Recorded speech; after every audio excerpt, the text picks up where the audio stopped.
Hello everyone, welcome back to my channel. तो दोस्तों राधे राधे, हरे कृष्णा। आप सभी को करवा चौथ की ढेरों शुभकामनाएं। तो दोस्तों आज की इस वीडियो में मैं करवा चौथ की बहुत ही सरल पूजा विधि बताने वाली हूं। तो करवा चौथ पूजन से पहले आप इस प्रकार से 16 श्रृंगार कर लीजिए। मेहंदी आपको पहले दिन ही लगा लेनी है। एक चौकी लगाइए, चौकी के ऊपर लाल पीला वस्त्र आप बिछा सकते हैं या कोई भी शुभ कलर आप बिछा सकते हैं।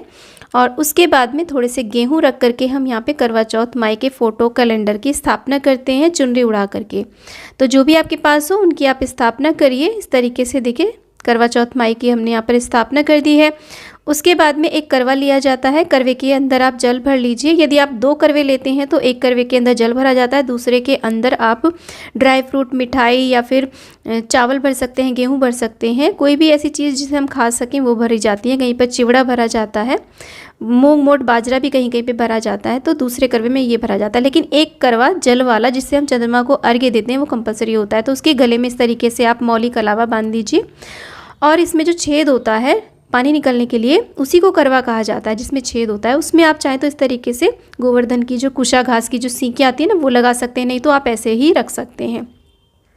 और इसके चारों ओर इस तरीके से देखिए 13 टिक्कियाँ हमें देनी होती हैं रोली की। आप यहाँ पे स्वास्तिक भी बना सकते हैं, क्योंकि ये जो करवा ये डेकोरेटिव है, इस पर स्वास्तिक नहीं बना सकते हैं, तो इसलिए आप ज़रूर स्वास्तिक बनाइए अगर सिंपल आपका करवा है तो। उसके बाद में उसके ऊपर आप कुछ ना कुछ अवश्य रखिए। चीनी रख सकते हैं, चावल रख सकते हैं, गेहूँ रख सकते हैं या फिर कोई मिठाई रख सकते हैं, ड्राई फ्रूट रख सकते हैं, फल भी आप इसके ऊपर रख सकते हैं। सराई ढक्कन इसको ढक के ही रखा जाता है। इसके बाद में एक गिलास या एक कटोरी आप गेहूँ लीजिए। पुराने समय में तो ये बहुत सारे लिए जाते थे, जैसे कि 2.25 किलो, 5 किलो या 11 किलो। और उसके बाद में पूजा के स्थान पर ये रख लिए जाते थे। कुछ दक्षिणा ज़रूर रखिए उस पर, और उसमें कलावा बांध करके उसका भी हम टीका करेंगे। बाद में इसे दान दिया जाता है किसी को भी, जो भी आपको कथा सुनाने आए, या फिर आप मंदिर में ब्राह्मणी को भी दान कर सकते हैं, या किसी भी ज़रूरतमंद को आप ये दान में दे सकते हैं। तो देखिए इस तरीके से हमने गेहूँ भी रख लिए हैं। अब थोड़े से गेहूँ यहाँ पर रखने के बाद में हम यहाँ पर एक धूप दीप की भी स्थापना करेंगे। अब करवा कहीं कहीं पर तो 2 भी लिए जाते हैं, कहीं पे 3 भी लिए जाते हैं। आप चाहें तो यहाँ पर खांड का करवा जो बना हुआ आता है ना, चीनी का करवा बना हुआ आता है, आप उसकी भी यहाँ पे स्थापना कर सकते हैं। उसका भी दान दिया जाता है। एक करवा चंद्रमा को अर्घ्य देने के लिए ज़रूर होता है। बाकी के जितने भी करवे रखे जाते हैं वो सब दान दिए जाते हैं। मिट्टी का रखिए। आप चाहें तो धातु का करवा भी यहाँ पर ले सकते हैं। मिट्टी का करवा हर साल हमें नया लेना होता है, लेकिन धातु का करवा आप बार बार यूज़ कर सकते हैं। तो इस तरीके से हमने धूप दीप की स्थापना कर दी है। उसके बाद में हम देखिए जल का छींटा दे करके शुद्धिकरण कर लेंगे। अपने ऊपर भी जल का छींटा देंगे और भगवान जी के ऊपर, करवा चौथ मैया के ऊपर भी हम इस तरीके से छींटा देने के बाद में हम हाथ में अक्षत पुष्प ले करके सभी देवी देवताओं का हम आवाहन करेंगे। अपने व्रत पूजन का हम संकल्प लेंगे। अब ये जो पूजन है ये हमें दोपहर के समय करना होता है। आप चाहें तो शाम के समय अगर आपके यहाँ कथा सुनी जाती है तब आप कर सकते हैं। कथा सुनने से पहले हमें ये पूजन करना होता है। तो सभी का आह्वान करने के बाद में हम प्रार्थना करेंगे सभी से।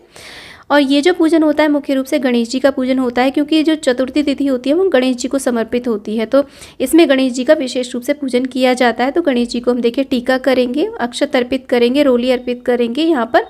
और गणेश जी की प्रिय दूर्वा और गुड़हल का पुष्प मिल जाता है तो वो आप अर्पित करिए, नहीं तो मैं आप देखिए गुलाब का पुष्प अर्पित कर रही हूँ। तो विशेष रूप से गणेश जी का पूजन हमें अवश्य करना है।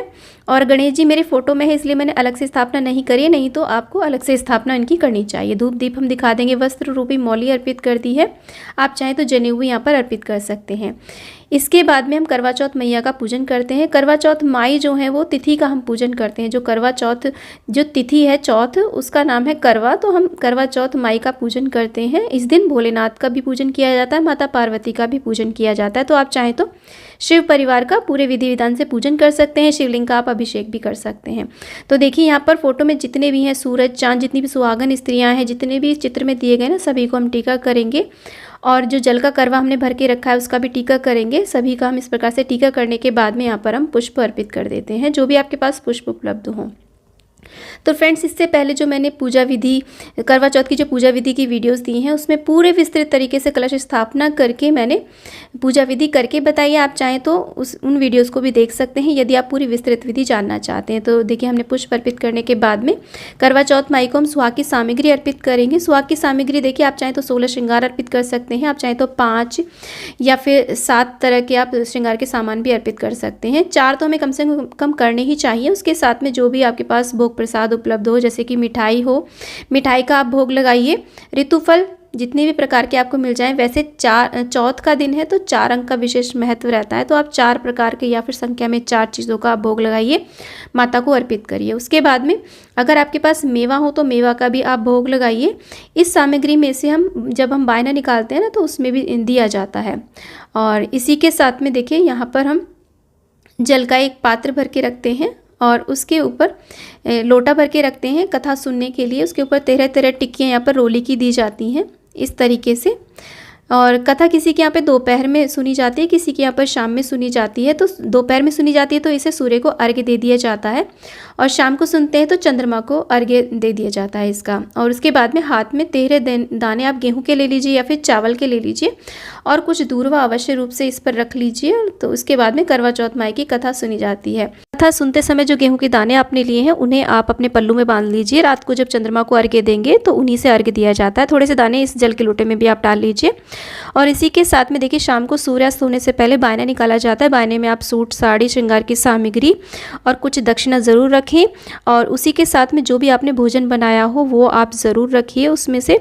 और यहाँ पर जो भी हमने फल, मेवा, मिठाई लगाई है भोग में वो आप यहाँ पर रख करके बायना दिया जाता है। बायना सासू माँ को दे सकते हैं। सासू माँ नहीं है तो आप ननद को या जेठानी को या ससुराल पक्ष में कोई भी सुहागन महिला हो, आपसे बड़ी हो, जिसके आप पैर छूते हो, आप उन्हें दे सकते हैं। ब्राह्मणी को दे सकते हैं या फिर कोई भी गरीब आपको सुहागिन स्त्री मिल जाती है आप उसको भी दान में दे सकते हैं।